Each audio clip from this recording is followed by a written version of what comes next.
Hello and welcome. I am Thomas Porteus and you're watching The World Report. Let's take a look at some of the headlines. Hamas hands over the bodies of 4 Israeli hostages. The group say the remains include 3 members of the Bibas family and alleges they were killed in an Israeli airstrike in November of last year.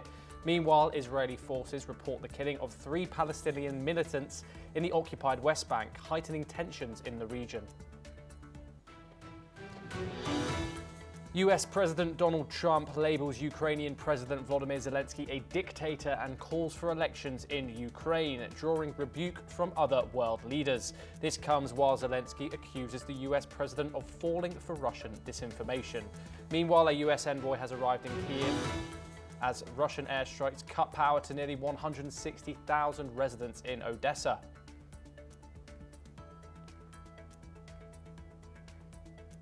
Israel confirms it has carried out airstrikes in southern Lebanon despite prior withdrawal plans. 1 person has been killed in the latest Israeli strike, increasing concerns of further cross-border hostilities. Former South Korean President Yoon Suk Yeol stands trial on insurrection charges, facing the possibility of life imprisonment or the death penalty. His lawyer argues that the martial law was imposed to stop dictatorship as legal proceedings get underway.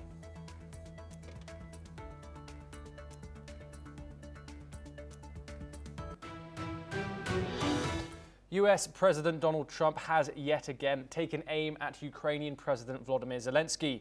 Trump called out the Ukrainian leader for the aid provided to his country under the Biden administration. His remarks have offended the European leaders. Meanwhile, Russian attacks continue on the Ukrainian territory. Here is a report. He refuses to have elections, is low in the real Ukrainian polls. I mean, how can you be high with every city is being demolished? A dictator without elections. Zelenskyy better move fast or he's not going to have a country left. Got to move fast. United States President Donald Trump has escalated his feud with Volodymyr Zelenskyy, accusing him of wanting to keep the gravy train of US military support going. In a lengthy and scathing post on his social media platform Truth Social, Trump accused Zelenskyy of embroiling the country in an endless conflict. His remarks have sparked criticism from European leaders, including UK's Starmer and Germany's Scholz, who defended Zelensky's democratic legitimacy. UK PM Keir Starmer, while extending support for Ukraine, has also mentioned the importance of US support for Ukraine. And I'm prepared to consider committing British forces on the ground, alongside others, if there is a lasting peace agreement. But there must be a US backstop. So I will go to Washington next week to meet President Trump and to discuss what we see as the key elements of a lasting peace. After Trump's remarks, Zelenskyy says he will meet US envoy Keith Kellogg and hopes for constructive work. Meanwhile, Russian President Vladimir Putin, commenting on the truce talks, said, достаточно коротких сроках урегулирования, скажем, украинского кризиса. Но после того, как стал получать информацию, как уже избранный президент от Соединенных Штатов, от спецслужб там и так далее. From the battleground, Russian strikes on the southern Ukrainian city of Odessa have caused widespread damage, leaving tens of thousands of residents without heat or electricity.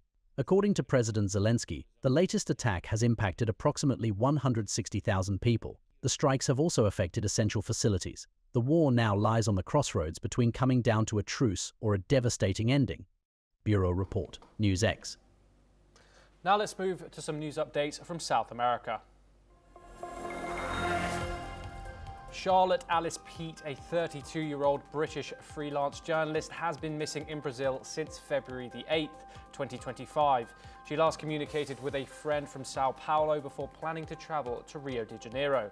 Concerned family members reported her missing on February the 10th. Sao Paulo police are investigating with support from the British Embassy. Peete, who previously worked for major news outlets, had been in Brazil since November 2024. Authorities are under pressure to intensify search efforts. Honduran President Xiomara Castro has confirmed an agreement with the US to maintain their extradition treaty. The deal, in place since 1912, has led to the extradition of high-profile figures, including ex-President Juan Orlando Hernandez on drug trafficking charges. While Honduras previously considered ending the treaty, the new agreement aims to balance US cooperation with national sovereignty. Colombian President Gustavo Petro has named General Pedro Sanchez as the country's new defense minister. Sanchez will be the first military official in the role in more than 3 decades. Since 1991, civilians, mostly career politicians, have held the post. The move is part of efforts to address security challenges, including armed conflicts and drug trafficking. General Pedro Sanchez, with extensive military experience, is expected to implement reforms aligning with Petro's strategy for stability and peace. Migrants deported from the US to Panama are being relocated to the Darien jungle region. This area, notorious for its harsh conditions and criminal activity, is a common route for migrants heading north. Human rights groups have raised concerns over the safety and treatment of deportees, while Panamanian authorities work to manage the influx. Costa Rican President Rodrigo Chavez announced that migrants deported from the US could be detained for up to 6 weeks upon arrival. The measure is aimed at verifying identities and assessing security risks. Officials assure that detentions will be conducted humanely, respecting migrants' rights while ensuring national security.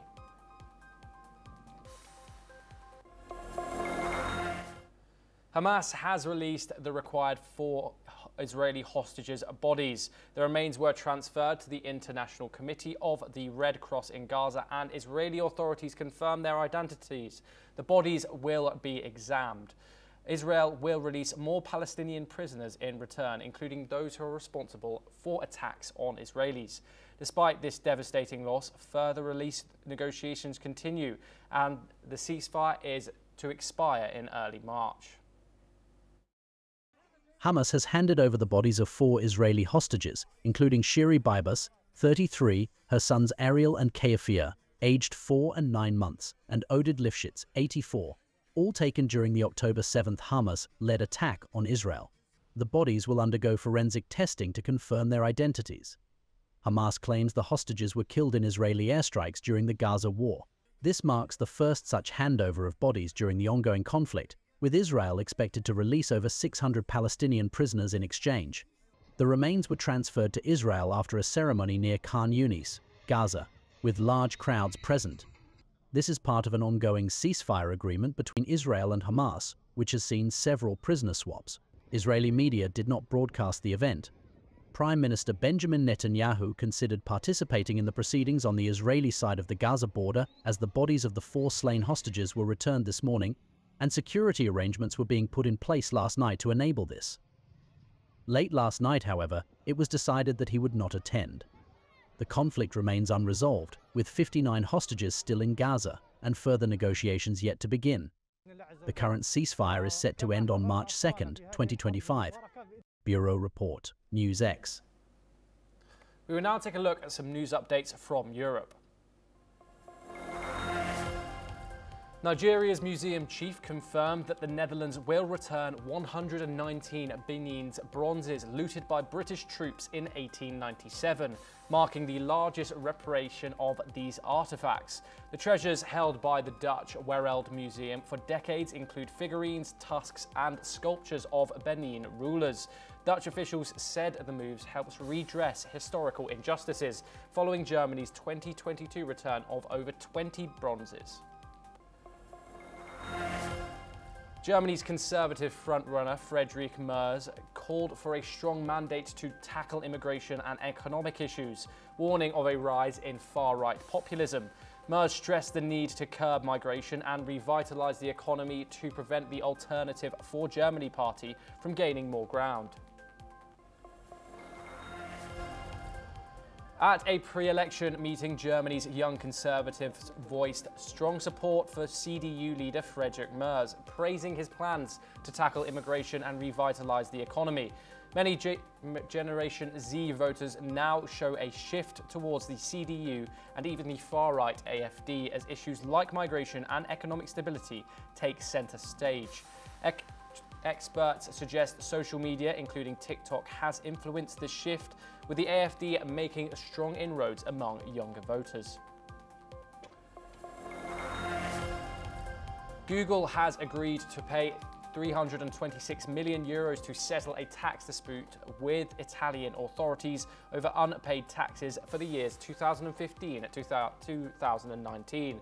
The company was investigated for failing to declare income from advertising sales, but the payment, which covers taxes, fines and interest, resolves the issue. Milan's chief prosecutor confirmed that the case will be dismissed following the agreement. Prime Minister Mette Frederiksen announced that Denmark will allocate an additional 50 billion kroner for defense over the next 2 years, citing an increasing threat from Russia. She urged rapid military purchases, warning that Russia is outproducing NATO in ammunition. Frederiksen stressed that Russia's ambitions extend beyond Ukraine and cautioned against a premature ceasefire. The boost raises Denmark's defense spending to 3% of GDP, its highest level in over 50 years.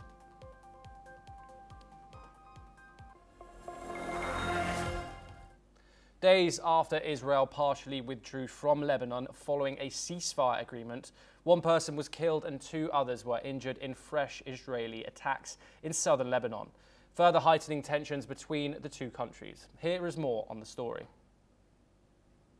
In the latest violation of the ceasefire agreement between Israel and Lebanon, one person was killed in Lebanon when an Israeli drone struck a vehicle in the town of Eta al-Shab. 2 others were also injured when Israeli forces opened fire in the town of Wazani in the Hasbaya district. Reportedly, the Israeli army also fired stun grenades at a group of civilians in the town of Kfar Kela in southern Lebanon, and an Israeli bulldozer raised a new earthen embankment in the Khalat al-Mahafia area near the Odayasi town square. A fragile ceasefire has been in place in Lebanon since November 27th, ending months of hostilities between Israel and Hezbollah. Under the ceasefire, Israel was supposed to withdraw fully from southern Lebanon, but still continues to maintain military presence at 5 border outposts. Israel has repeatedly violated the ceasefire, killing, injuring and displacing dozens in Lebanon, including women and children. Bureau Report, NewsX.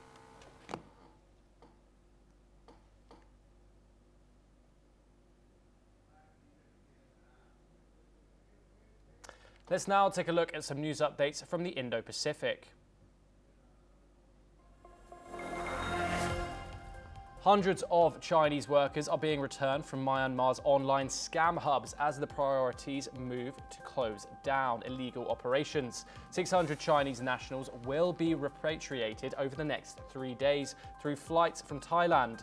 The workers, many of whom were trafficked and forced to operate internet scams, are likely to have uncertain futures when they arrive.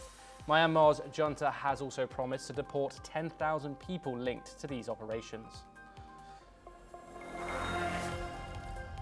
A senior Japanese foreign ministry official called on Taliban delegates representatives to respect and encourage an inclusive political process in a Tokyo meeting on February the 18th. Japan's special representative for Afghanistan, Toshide Ando, discussed major issues such as women's rights and pressing priorities. The Taliban officials are in Japan on an invitation from Sasakawa Peace Foundation, their first visit since August 2021. Japan has continued to communicate with the Taliban even though it does not have any formal diplomatic relations. People in Manila joined a local campaign selling mosquitoes for money to fight the surge in dengue cases. They were paid 1 peso per 5 mosquitoes. Despite reservations among health professionals regarding its success, the public response was high. Dengue cases in the Philippines have increased by 40% this year. Health officials highlight cleaning stagnant water to cut the disease's spread.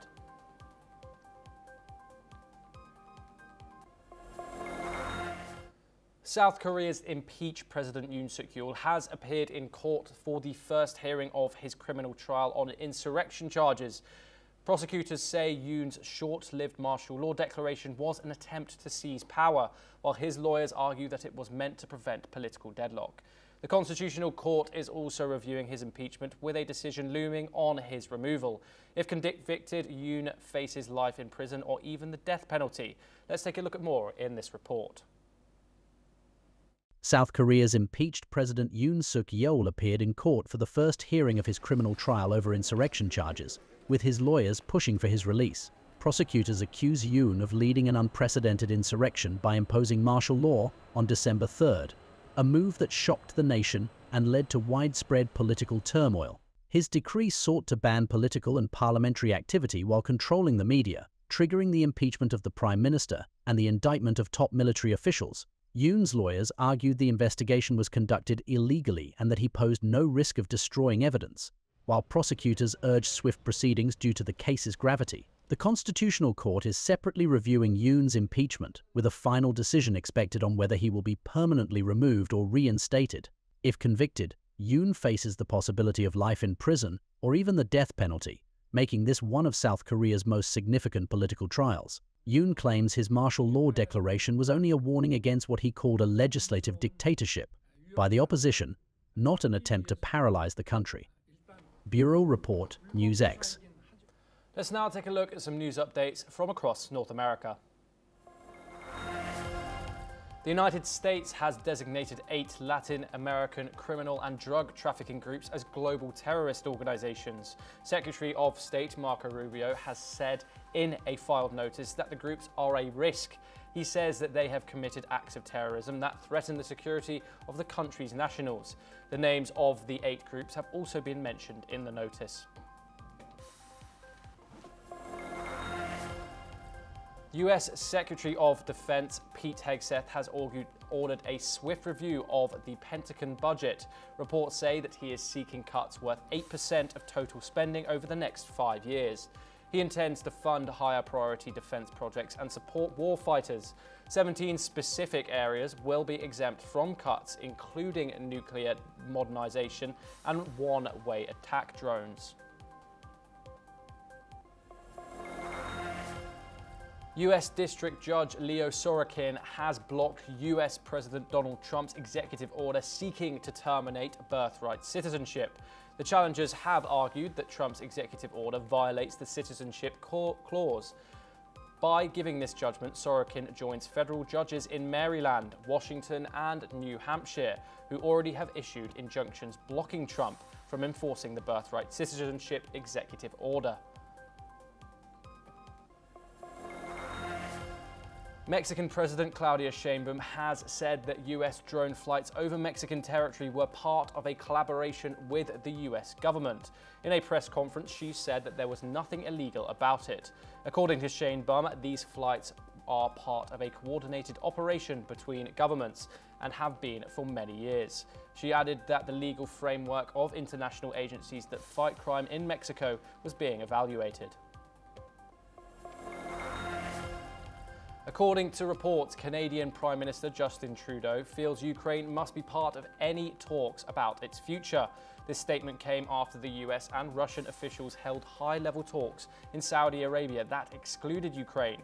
Trudeau stated, saying it's a fundamental principle for Canada and the vast majority of our allies. Nothing about Ukraine without Ukraine.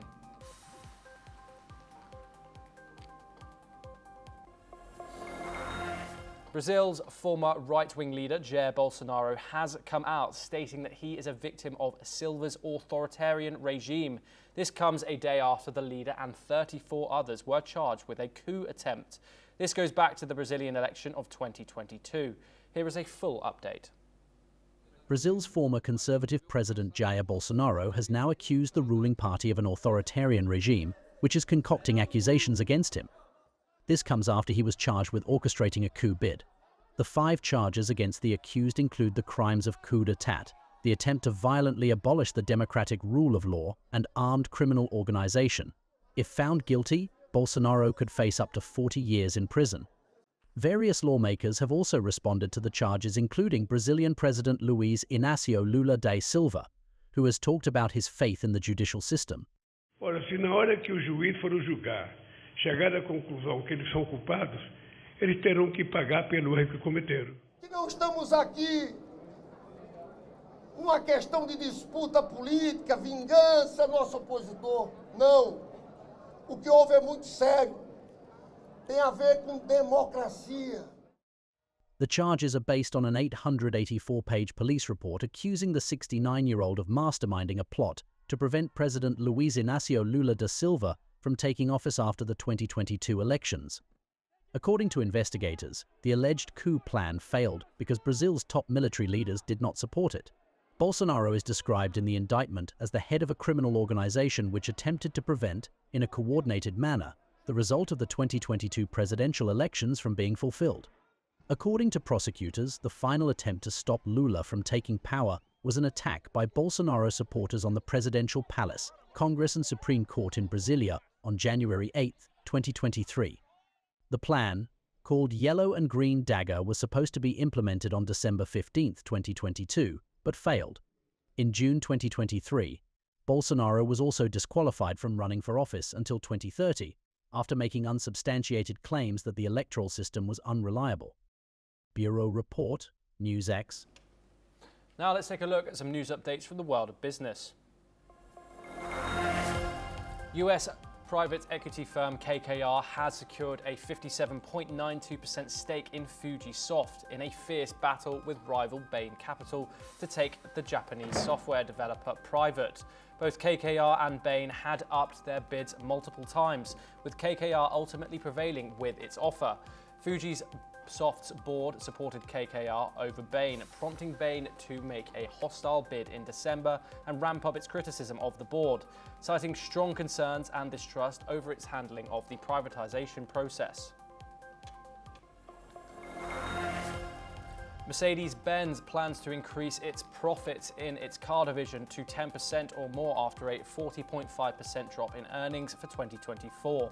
The company aims to cut production costs by 10% by 2027 and launch new models to boost sales. However, it expects lower returns of 6% to 8% in 2025 and fewer car sales than the 1.98 million sold in 2024. CEO Ola Källnius said the company is making steps to become more efficient and competitive. Renault reported a record operating profit of €4.3 billion in 2024, beating expectations thanks to lower costs and new car launches. Revenue rose 7.4% to €56.2 billion, driven by popular electric and hybrid models. The company met its 2024 profit margin target of 7.6%, but lowered its 2025 forecast to at least 7% due to stricter European carbon emission set rules. Renault plans to offer discounts on electric cars and raise petrol car prices to meet its targets. iPhone supplier Murata Manufacturing plans to invest over $665 million in acquisitions to drive growth, focusing on inductors, sensors, and overseas markets. The company aims to scale up significantly within 3 years and has set a strategic investment target of 220 billion yen by March 2028. Murata also plans to expand factory capacity in Japan, Thailand, and India. Dixon Technologies India expects more than double its revenue this fiscal year, driven by India's booming electronics manufacturing sector. The company reported a 45% revenue growth in 2024, reaching $2 billion. It assembles smartphones for Google, Xiaomi, and Oppo, and it's expanding into component manufacturing as India boosts incentives for local production.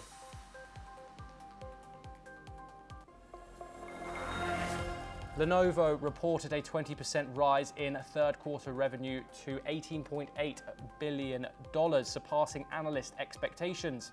Net profit reached $693 million as the global PC market showed modest recovery, with Lenovo maintaining its top position with a 24.5% market share.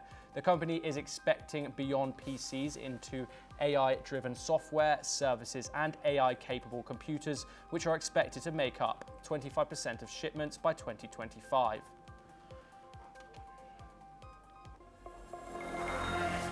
And that is all we have time for. We will continue to bring you more news updates from across the world.